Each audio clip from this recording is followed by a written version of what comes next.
90 రోజుల కోర్సు పూర్తి చేస్తే చాలు 100% ప్లేస్మెంట్ సపోర్ట్ తో సాఫ్ట్వేర్ జాబ్ మీ సొంతం. వెంటనే కోడ్ జ్ఞాన్ డెస్టినేషన్ ని సంప్రదించండి.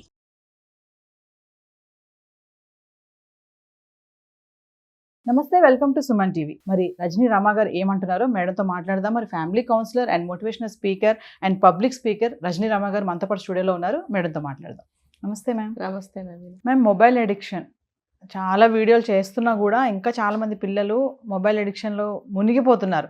పిల్లలు అనొద్దు, పెద్దవాళ్ళు కూడా అంతే ఉన్నారు. గేమ్సే కానీ, ఇంతకుముందు గేమ్స్ అనేవాళ్ళు, పబ్జీ అని అది ఇది అని. ఇప్పుడు పబ్జీ లేదు, బట్ వాళ్ళు అందులో ఏం చూస్తున్నారు ఏంటని తెలియదు. కానీ మంత్స్ బేబీస్ కూడా ఇట్లా అనడం, వాళ్ళ టచ్ స్క్రీన్ అనేది మనకు కూడా రాదు అంతలాగా. ఆ అడిక్షన్ నుంచి అసలు ఏం చేయాలి మరి?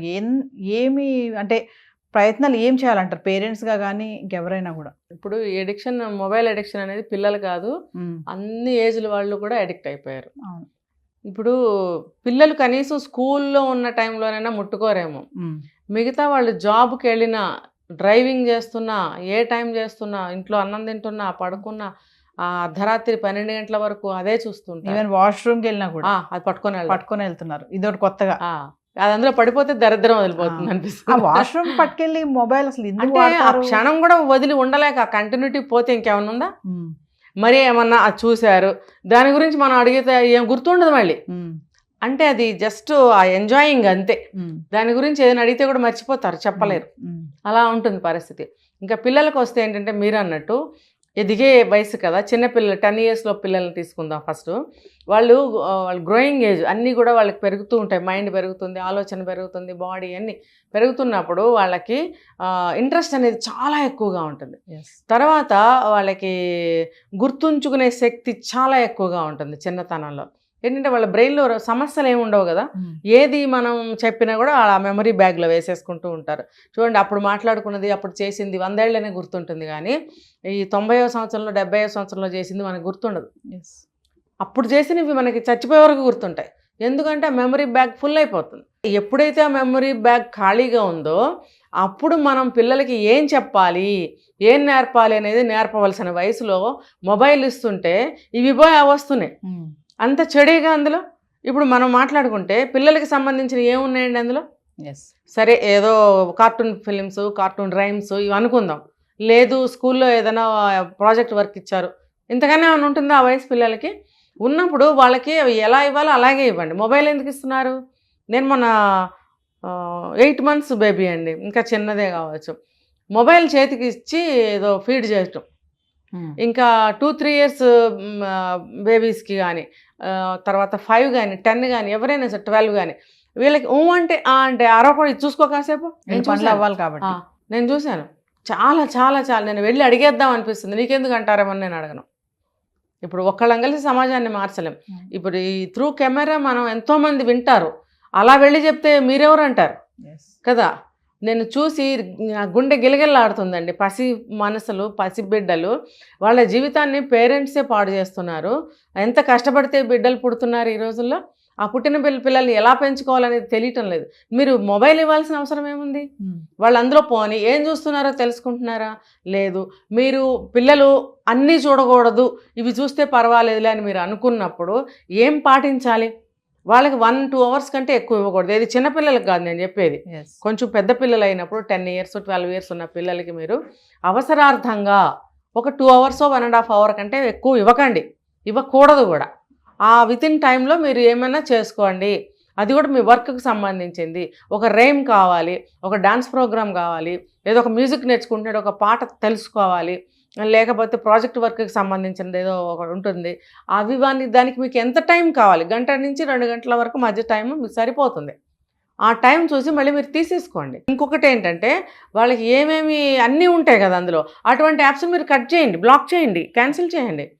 వాళ్ళు ఓపెన్ చేసిన అవ్వవు కదా. తర్వాత మీరు పెట్టుకున్న సీక్రెట్ కోడ్స్ ఏవైతే ఉన్నాయో వాళ్ళకి తెలియనివ్వకండి. పిల్లలు చాలా మేధావులండి. వెనక నుంచి అటు నుంచి ఇటు నుంచి వెళ్తూ వీళ్ళు ఓపెన్ చేసేది చూస్తారు. ఆ ప్యాటర్న్స్ కానీ ఏవైనా సరే చూసి వాళ్ళు కూడా ట్రై చేస్తే ఓపెన్ అయిపోతుంది. కొన్ని యాప్స్ అయితే అసలు ఉంచకండి, మీకు అవసరమైనప్పుడే డౌన్లోడ్ చేసుకోండి, మళ్ళీ తీసేయండి దాన్ని. ఆ అవకాశం అయితే ఉంది కదా సెల్ ఫోన్లో. ఉన్నప్పుడు మీరు వాటిని వదిలేస్తే పిల్లలకి అవి చాలా చెడు చేస్తాయి. ఈ టిప్స్ తీసుకోవాలి. మొబైల్ ఒకవేళ అత్యవసర పరిస్థితుల్లో ఇవ్వాలి అని అనిపిస్తే ఈ టిప్స్ తీసుకోవాలి. తర్వాత వాళ్ళు కండిషన్ పెట్టాలి. మీరు 1 hour కంటే ఎక్కువ మీరు యూజ్ చేయడానికి వీలు లేదు. 1 అవర్ తర్వాత నేను ఫోన్ లాగేసుకుంటాను అని కండిషన్ గట్టిగా పెట్టాలి. పెట్టడమే కాదు, 1 అవర్ ఎప్పుడైతే అయిందో ఒక 5 నిమిషాలు చూసి లాగేసుకోండి ఫోన్. రెండోసారి ఆ పిల్లాడు ఖచ్చితంగా గంటకి ఇచ్చేస్తాడు. పేరెంట్స్ పనులు అవ్వవు కదా మేడం అలా తీసుకుంటే. మరి అదే కదా, మరి ఇప్పుడు తప్పు ఎక్కడుంది? ఫాల్ట్ తల్లిదండ్రులతోనే ఉంది కదా. మరి అలాంటప్పుడు పిల్లల్ని అనుకోవడం ఎందుకు? ఇప్పుడు రకరకాల విషయాలు ఉంటున్నాయి, అవన్నీ తెలుసుకోవాలనే జిజ్ఞాస పిల్లల్లో ఉంటుంది. ఉన్నప్పుడు ఆ క్యూరియాసిటీని మీరు ఎటు డైవర్ట్ చేయాలి? ఆ క్యూరియాసిటీని మీరు ఇంకోవైపు డైవర్ట్ చేయండి, ఫిజికల్గా, మాన్యువల్గా. ఈ ఫోన్ ఎందుకు ఇస్తున్నారు? పిల్లలు ఒబేస్ అవడానికి ఇదొక కారణం కదా, తిండి తినకపోవడానికి ఇదొక కారణం కదా. మరి అందులోనే మునిగి తేలుతూ ఉంటారు, దేని మీద ధ్యాస ఉండదు. వాటర్ తాగాలని అనిపించదు, ఫుడ్ తినటానికి ఎందుకు, అది మనం మిస్ అవుతామేమో, టైం వేస్ట్ అవుతుందేమో, కనెక్షన్ పోతుందేమో, అందులోనే మునిగి ఉంటున్నారు. ఇదంతటికీ కారణం పేరెంట్సే కదా, వాళ్ళకేం తెలుసు మరి. లేకపోతే చూడండి, మంత్స్ బేబీకి ఇస్తున్నారంటే వాళ్ళు ఎంత అజ్ఞానంలో, అల్లరి చేయరట, అది చూసుకుంటూ నోరు తెరిస్తే నోట్లో పెడతారంట. అంటే ఆ తల్లి బిడ్డల మధ్యన బంధాన్ని మీరు ఏమి కాపాడుతున్నారు? ఫోన్కి బిడ్డకి బంధాన్ని పెంచుతున్నారు. ఏదో ఎట్నుంచి ఒకటి వచ్చి పడుతుంది కడుపులో ఫుడ్ అనుకుంటున్నారు వాళ్ళు. అమ్మ అనేది కష్టపడి ప్రేమతో వండింది తినిపిస్తుంది అనేది వాళ్ళకేం తెలుసు? ఆ తెలిసేటట్టు మీరు చేస్తున్నారా? సెల్ ఫోన్ ఇస్తున్నారు, సెల్ ఫోన్ ఇచ్చి బుద్ధలు పెడుతుంటే నాకు బుద్ధి ఉంటుందా వాళ్ళకి? చెప్పండి, బుద్ధి ఉండాలి కదా. ఇప్పుడు ఈ రోజుల్లో చదువుకున్నా చదువుకోపోయినా నాలెడ్జ్ బాగా ఉంటుంది అందరికీ. ఉన్నప్పుడు ఇది తెలీదా అండి? మరి పిల్లలు అడిక్ట్ అవుతున్నారంటే కారణం పుట్టిన దగ్గర నుంచి అడిక్ట్ అవుతున్నారంటే కారణం వాళ్ళ తల్లిదండ్రుల? వాళ్ళకి తెలుసు ఆ ఫోన్ తీసుకోవాలని. మరి కొంచెం పెద్ద పిల్లలైన తర్వాత వాళ్ళ మనసులో ఆలోచనలు కానీ ఫిజికల్గా ఎన్ని మార్పులు వస్తాయి? ఆ టైంలో అసలు ఇవ్వచ్చా ఫోను? అప్పుడు కూడా అదే కండిషన్ పెట్టాలి. సరే మేడం, చిన్న పిల్లల్ని పక్కన పెడదాం కొద్దిసేపు, మరి పెద్దవాళ్ళని చూద్దాం. ఇప్పుడు పెద్దవాళ్ళు కూడా అలాగే తయారయ్యారు. మీరు అన్నట్టు కిందకి చెప్పారు, అన్నం తినేటప్పుడు ఫోనే, ఖచ్చితంగా ఫోన్ లేకుండా అన్నం తినే వాళ్ళు మనకి కరువే, తక్కువే ఉన్నారు. అందరు కూర్చొని తిన్నా కూడా పక్కన ఫోన్ ఉంటుంది. ఈవెన్ వాష్రూమ్, ఇది కొత్తగా వచ్చిన ట్రెండ్ అనమాట. ఖచ్చితంగా వాష్రూమ్ లో కూడా మొబైల్ తీసుకెళ్ళడం, జోబులో వేసుకుని వెళ్ళడం. అసలు ఆ వాష్రూమ్ లో కూడా ఈ మొబైల్ తీసుకుని వెళ్ళడం ఎక్కువ మగవాళ్ళనే ఉంది. ఎక్కువ మగవాళ్ళు, కొంతమంది అంటారు లేడీస్, అసలు వాష్రూమ్ లో కూడా ఫోన్ తీసుకెళ్ళి ఏంటి అసలు, మేము కూడా పట్టుకొని పోతాం లోపలికి, ఏంటి అసలు ఏం చేస్తారు వాష్రూమ్ లో మొబైల్? అంటే అంతసేపు కూడా మొబైల్ యూసేజ్ చేయకుండా ఉండలేకపోతున్నారా అంటే అంత కాదు అంటారు. ఏంటి రీజన్ ఏంటంటారు అసలు? కొంతమంది ఏం చేస్తారంటే సాఫ్ట్వేర్ వాళ్ళు మీటింగ్స్లో ఉన్నప్పుడు మీటింగ్ కనెక్షన్ కట్ అవ్వకూడదు కాబట్టి మీటింగ్ జరుగుతుండగా వాష్రూమ్ వస్తే పాపం ఆపుకుంటారు. ఒకవేళ వెళ్ళాల్సి వస్తే అలా వెళ్ళారనుకోండి, పోనీ దాన్ని కన్సిడర్ చేయొచ్చు అనుకుందాం. మిగతా వాళ్ళు అలా వెళ్ళాల్సిన అవసరం లేదు. ఇప్పుడు ఎమర్జెన్సీ కాల్ మాట్లాడుతున్నాము, అర్జెంటుగా వాష్రూమ్కి వెళ్ళాల్సి వచ్చింది అంటే కూడా వాష్రూమ్లోకి తీసుకెళ్ళి ఒక పక్కన పెట్టి అంటే చెవులో ఏదో పెట్టుకుంటారు కదా, మాట్లాడుతూ ఆ పని చూసుకుని బయటకు, అది ఎమర్జెన్సీ విషయాలు అవి వేరు. పుట్టుట్టుగా దాని కనెక్షన్ మనకి దూరం అవ్వకూడదు అన్నట్టుగా ఎప్పుడు మన దగ్గరే ఉంటుంది. ఏమవుతుంది? ఎన్ని రోగాలు, ఆ రేడియేషన్కి ఎన్ని రోగాలు వస్తాయి చెప్పండి. ఇప్పుడు వాళ్ళ రోజున పేర్లు తెలియని రోగాలు వస్తున్నాయంటే ఇది radiation one of the reason కదండి. మరి అది వాళ్ళు తెలుసుకోవాలి కదా. పెద్దవాళ్ళు కూడా ఇంట్లో భార్యతో మాట్లాడరు, పిల్లలతో మాట్లాడరు. మరి ఇంట్లో ఉన్నంతసేపు అదే, బయటకు వెళ్తే కూడా గబగబా పని ఎలా అయిపోవాలి, అవగొట్టేసుకుని దాన్ని పట్టేసుకోవాలి ఫోన్ని. అలా అయిపోయారు పెద్దవాళ్ళు కూడా, ముఖ్యంగా మగాళ్ళు అయిపోయారు. ఇలా ఆడవాళ్ళు అంత ఎక్కువగా ఏమైపోలేదు లేండి, ఎక్కడో అక్కడ ఉన్నారు. కానీ కొద్దిసేపు వీళ్ళని పక్కన పెడదాం మేడం, నెక్స్ట్ స్టేజ్కి వెళ్దాం.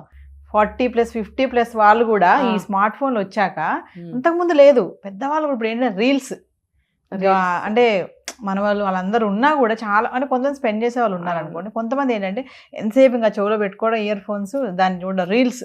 ఈ మధ్య రీల్స్ ఎక్కువైపోయి వాళ్ళు కూడా, ఆ ఏజ్ వాళ్ళు కూడా మొబైల్ బాగా అడిక్ట్ అయ్యారు. మనం చిన్నపిల్లలే కాదు మేడం, మధ్యవర్తి వాళ్ళు, ఈ 60+ ఉన్న వాళ్ళు కూడా ఇప్పుడు స్మార్ట్ ఫోన్ ఎక్కువ ఉన్నారు. వాళ్ళు పిల్లల కంటే ఎక్కువైపోయారు. వాళ్ళు జాబ్ లో ఉన్న వాళ్ళు ఏంటంటే ఇంటికి రాగానే మొదలు పెడతారు, ఈ ఇంట్లోనే ఉండే వాళ్ళు ఏంటంటే 24 గంటల మొదలు పెడతారు. అంటే భార్యల లైఫ్లో, మీరు చెప్పిన ఏజ్ గ్రూప్ భార్యల్లో, వాళ్ళ జీవితాల్లో ఎటువంటి మార్పులు రాలేవు కూడా. వచ్చినా వీళ్ళు ఉన్నారు కదా, ఈ మగవాళ్ళు, వీళ్ళు ఒప్పుకోరు. మనం సెల్ ఫోన్ తీసుకు పట్టుకుని వంట చేయొద్దు, ఏమి చేయొద్దు, కూర్చుంటే ఊరుకుంటారా? కానీ వాళ్ళు మాత్రం కూర్చోవాలి. రిటైర్ అయిపోయారు అనుకోండి, ఏ పని లేని వాళ్ళు అనుకోండి, ఇంకా పెద్ద ముసలి వాళ్ళు ఉంటారు, వాళ్ళు కానివ్వండి. అదే వయసు ఆ లేడీస్ ఉన్నప్పుడు వాళ్ళు మాత్రం అలా రంగుల రత్నంలాగా తిరుగుతూ చేస్తూనే ఉండాలి. అంటే ఏదైనా సరే వాళ్ళకే, వీళ్ళకేం ఉండకూడదు, యాక్సెప్ట్ చేయరు అసలు. ఎందుకు అది పట్టుకుని కూర్చుంటావు, వంట అవ్వలేదా అనే మగవాళ్ళు ఉన్నారు. ఏదైనా కొంచెం చూస్తే చాలు, ఏదైనా 2 సార్లు ఫోన్ పట్టుకోవడం చూసారంటే ఏం పని పాట లేదు, ఏ పని చేయట్లేదు, ఇలా మాట్లాడే మగవాళ్ళు ఉన్నారు. అసలు అది పట్టుకొని వాళ్ళు ఏంటంటే ఎందుకు చూస్తారనంటే కొంతమంది న్యూస్ పిచ్చి వాళ్ళు ఉంటారు. ఈ టీవీ చూడకుండా ఇందులో ఇదైతే ఎప్పటికప్పుడు ఇలా అనగానే ఓపెన్ అవుతుంది. టీవీ అంటే ఇలా పెట్టాలి, అది ఒక పెద్ద కూర్చొని పర్టికులర్గా చూడాలి. ఇదైతే చేతిలో ఉంది కదా న్యూస్లు. కొంతమంది ఏంటంటే కొత్త కొత్త విషయాలు వాళ్ళ టైంలో లేనివన్నీ తెలుస్తున్నాయి కదా, అప్డేట్స్ ఏమన్నా ఆ క్యూరియాసిటీతో అంటే ఇవన్నీ మగవాళ్ళకైనా ఆడవాళ్ళకి లేవా? వాళ్ళకే ఉంటుందిగా పాపం. ఆడవాళ్ళకి సహజంగానే ఆ రోజుల్లో వాళ్ళకి నాలెడ్జ్ తక్కువ, బయటకు వెళ్ళనిచ్చేవారు కాదు, అవకాశాలు తక్కువ, ఏదైనా చదవాలన్నా ఏదైనా చేయాలన్నా టైం ఉండదు. మగవాళ్ళకి ఎప్పుడూ ఉంటుంది. మరి వాళ్ళు ఎప్పుడు చూసుకోవాలి? వాళ్ళు చూడకూడదు. చూసినా పాపం వాళ్ళకి టైం ఉండదు, ఓ పక్కన పడేసి వాళ్ళ పని వాళ్ళు చేయాలి. మగవాళ్ళకి అలాగ 24 గంటలు టైమే. మరి ఇంకా వాళ్ళకి నిద్ర కూడా పట్టదు, నిద్ర పట్టదు వాళ్ళకి. అంటే ఈ మొబైల్ అడిక్షన్ అనేది మేడం ఒకప్పుడు పిల్లలకి బాగా మొబైల్ అడిక్షన్ అనుకున్నప్పుడు పిల్లలని ఏమి లేదు లేదు, ప్రతి ఒక్కరు మొబైల్ అడిక్ట్ అయిపోయారు. అంటే ఒకసారి అనిపిస్తుంది ఈ మొబైల్ ఒక్క నిమిషం కనుక ఇవి లేకపోతే ఏంటి పరిస్థితి, అవును అసలు బతుకుతారా? ఇప్పుడు భార్య కన్నా ఫోన్లు ఎక్కువైపోయాయి. అదేదో మూవీలో ఉంటుంది కదా, మొబైల్ ఎగిరిపోతాయి కదా, అట్లా ఎప్పుడైనా మొబైల్ ఎగిరిపోతే ఏంటి పరిస్థితి అంటే పిచ్చోళ్ళు అయిపోతారా? ఏముంది, నిమిషాల మీద ఇంకోటి కొనేసుకుంటారు, అలా తయారైపోయారు. అందుకనే ఏం చేయాలంటే ఎక్కువ జెంట్స్లోనే చూస్తున్నాం మనం. ఇది పాతకాలంలో 100 పెద్ద 70-80 ఏళ్ళు 60 ఏళ్ళు దాటిన మగవాళ్ళు కానీ ఆడవాళ్ళు కానీ ఎక్కడ వాళ్ళు గ్రూప్స్ కూర్చొని కొంచెంసేపు మాట్లాడుకోవడం అలాంటివి ఉండేవి. అది ఏదన్నా ఒక దగ్గర ఒక గుడి దగ్గర కానీ ఎక్కడ గ్యాదర్ అయ్యి ఆ రోజు విషయాలన్నీ పిచ్చాపాటి మాట్లాడుకోవడం వెళ్ళడం. ఇప్పుడు అది ఎక్కడా చూడటం లేదు. ఎక్కడన్నా ఉన్నాయిలేండి, అక్కడక్కడ తక్కువ, చాలా తక్కువ. మళ్ళీ ఆ కాసేపు తర్వాత ఇంటికి వెళ్ళి వాళ్ళు చేసే పని మళ్ళీ ఇదే, ఫోనే పట్టుకుంటారు. కానీ ఆ గ్యాదరింగ్ అనేది ఉండాలి, సత్సంగం అంటాం చూడండి. అది ఉంటే ఏంటంటే కాస్త మనుషులు మధ్యన ఉంటే మనుషుల్లాగా ఉంటాం, అంతే కదా. రోబోలాగా తయారవుతున్నాం. ఎందుకు? వీటితోనే జీవితం గడుపుతున్నాం. కాస్త మనుషులతో సత్సంగాలు చేయడము, ఇంట్లో మెంబర్స్తో కాసేపు మాట్లాడటం అలవాటు చేసుకుని తీరాలి చచ్చినట్టు. ఇప్పుడు నాకు మాట్లాడాలనిపించట్లేదు, నాకు ఫోను అది కొంచెం కనెక్షన్ పోతే నాకు ఇబ్బంది. కనెక్షన్ అంటే ఏంటి? ఆ కంటిన్యూటీ. ఇప్పుడు ప్రోగ్రామ్ చూస్తున్నాం, మన పలకరించాం, ఎంత బీపీ వస్తుందో, అసలు ఆ నోట్లో నుంచి ఎన్ని మంత్రాలు వస్తాయో. మరి అదే ఆడవాళ్ళైతే వంట మధ్యలో వదిలేసి వెళ్తే ఇంకేమైనా మాడిపోతుంది పొంగిపోతుంది అని చెప్పి అక్కడే ఉంటాం. కాళ్ళు నొప్పులు పుట్టినా సరే, మనకేదన్నా ఫోన్ వచ్చినా సరే తర్వాత చూసుకుంటాం.